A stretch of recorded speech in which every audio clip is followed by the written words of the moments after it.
এই দুনিয়ার জীবন ক্ষণস্থায়ী, কিন্তু কবরের জীবন চিরস্থায়ী। আজ আমরা পড়ব কিছু বিশেষ দোয়া, যা আমাদের কবরের কঠিন শাস্তি থেকে রক্ষা করবে ইনশাআল্লাহ। দোয়া নং 1। আল্লাহুম্মা ইন্নী আউযু বিকা মিন আযাবিল কবর। হে আল্লাহ, আমি আপনার কাছে কবরের শাস্তি থেকে আশ্রয় চাই। দোয়া নং 2। আল্লাহুম্মা ইন্নী আউযু বিকা মিন আযাবিল কবর ওয়া মিন আযাবি জাহান্নাম ওয়া মিন ফিতনাতিল মাহইয়া ওয়াল মামাত ওয়া মিন শাররি ফিতনাতিল মাসীহিদ দাজ্জাল।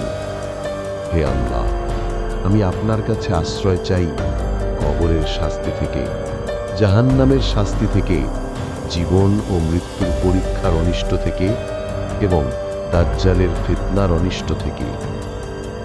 দোয়া নং 3। রব্বি গফিরলি ওয়ারহামনি। হে আমার রব, আমাকে ক্ষমা করুন ও রহম করুন। দোয়া নং 4। সুবহানাকা আল্লাহুম্মা ওয়া বিহামদিকা আস্তাগফিরুকা ওয়া আতুবু ইলাইকা। হে আল্লাহ, আপনি পবিত্র, আপনারই জন্যই সব প্রশংসা। আমি আপনার কাছে ক্ষমা চাই এবং আপনারই দিকে ফিরে আসি। প্রিয় ভাইরা ও বোনেরা, এই দোয়াগুলো যদি আমরা প্রতিদিন অন্তত একবার পড়ি, আল্লাহ তাআলা আমাদের কবরকে করবে শান্তির বাগান।